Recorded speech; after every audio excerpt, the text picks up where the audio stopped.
Mga parno, nag-hunting kami ngayon. Parang ko din, nag-relaxing muna kami, no?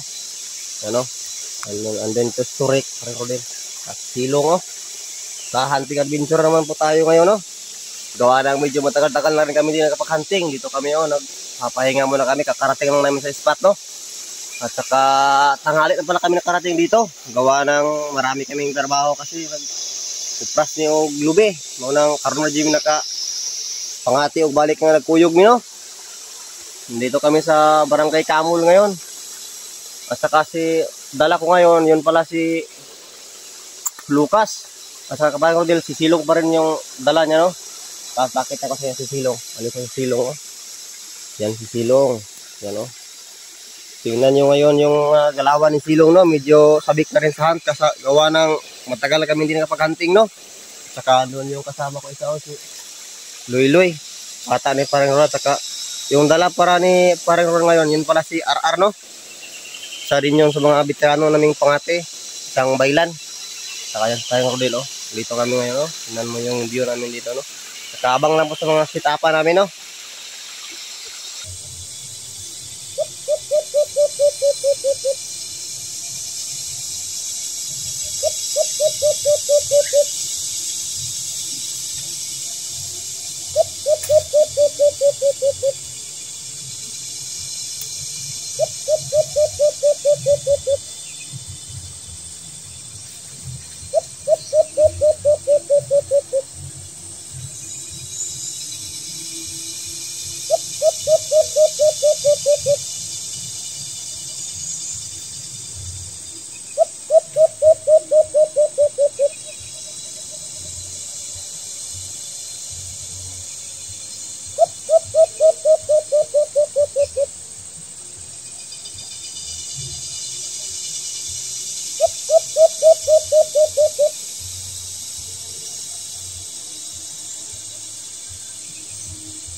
So yung mga tatlo, kadali na po agad si Silong ng isa.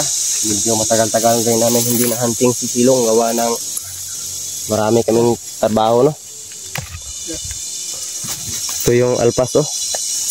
Napakabilis lang pinalapit ni Zilong, no. Hawakan ko muna. Ito, no.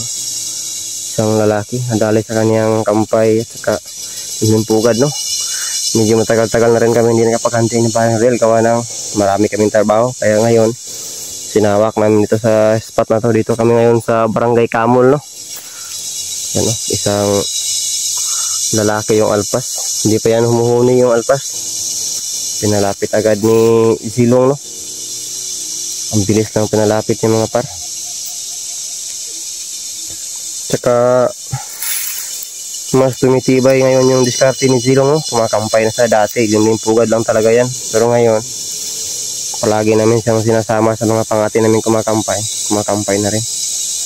Yun, sige mga paps, no. Pang na lang sa pangalawang sit up namin.